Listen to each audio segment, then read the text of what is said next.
Urea వాడకం double, గత 10 ఏళ్లలో రెట్టింపైన వినియోగం. ఇప్పుడు దీని కుట్రైంది తెలుసా?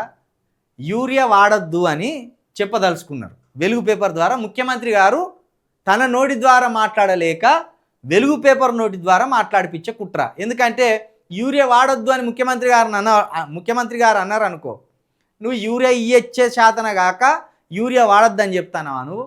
ఒకవేళ యూరియా వాడొద్దు అంటే అంతకుముందు ఎందుకు చెప్పలేదు, ఇప్పుడే ఎందుకు చెప్తాను? అంటే యూరియా కొరత ఉన్నది కాబట్టి, యూరియాను అందించలేకపోతున్నారు కాబట్టి తమ అసమర్థతను కప్పిపుచ్చుకోవడానికి ఇట్లా యూరియా వాడకం ఎక్కువైందని చెప్తున్నారు. అది ఈ వార్త వెనుక ఉన్న దురుద్దేశం. ఒకవేళ ఇదే నిజమైతే, యూరియా వల్ల నిజంగా ప్రమాదం అయితే, ఇది వాడకం ఎక్కువ పెరిగిపోయిందంటే నువ్వు ఖచ్చితంగా ఇది శాస్త్రవేత్తలతో చెప్పి, వైద్య నిపుణులతో చెప్పి, యూరియా వాడకం భయంకరంగా పెరిగిపోయింది, దీనివల్ల బాగా ప్రజలకు నష్టం అని చెప్పి చూద్దాం. 2014-15 10.50, 2024-25 20.08, ఎకరానికి 170 కిలోల యూరియా వాడతానులాట. ఒక ఎకరానికి 40 గుంటలు ఉంటుంది, మరి ఒక్క ఎకరానికి 170 కిలోల యూరియా వాడతానులాట.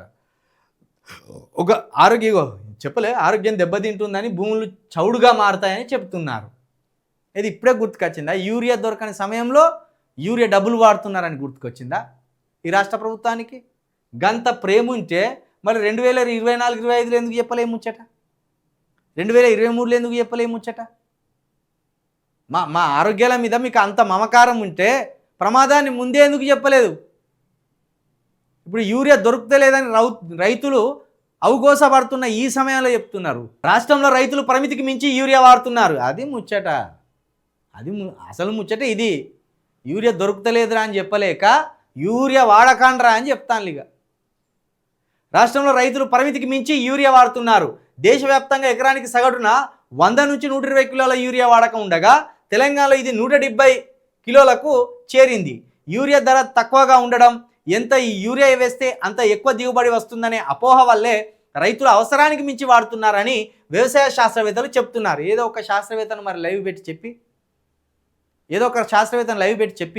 ఎవడో ఆ శాస్త్రవేత్త పేరు కూడా రాయాలి కదా. ఎవడు చెప్పిండో మీకు? ఈ పేపర్కి చెప్పినోడు ఎవడో, రాష్ట్ర ప్రభుత్వానికి చెప్పినోడు ఎవడో, ఆ శాస్త్రవేత్తను కూడా తీసుకొచ్చి కూర్చోబెట్టాలి కదా. సాధారణంగా ఏటా ఒక ఎకరాకు 90-100 కిలోల యూరియా సరిపోతుంది, కానీ మన దగ్గర రెట్టింపు మొత్తంలో చల్లుతున్నారని, దీంతో నేల ఆరోగ్యం దెబ్బతింటుందని, భూములన్నీ చౌడుగా మారుతున్నాయని చెప్తున్నారు. నేల ఆరోగ్యంతో పాటు మా ఆరోగ్యం కూడా దెబ్బతింటుంది కదా, అది కూడా చెప్పాలి కదా. రోజు బుక్తానులానే మరేమన్నా ఈ బస్తాలు ఎత్తుకపోయి రైతులు ఈ బస్తాలు ఎత్తుకపోయి యూరియా బుక్కుతానులా, లేకపోతే పాలల్లా శాపత్తేసి చక్కెరకు బదులు యూరియా పోతానులా? మీ అసమర్థతను కప్పిపుచ్చుకోవడానికి ఎన్ని వేషాలు వాడతానులా చూడు, ఎన్ని వేషాలు. గింత కూడా బుద్ధి అనిపించలేదా ఈ రాష్ట్ర ప్రభుత్వానికి? సిగ్గు అనిపించలేదా?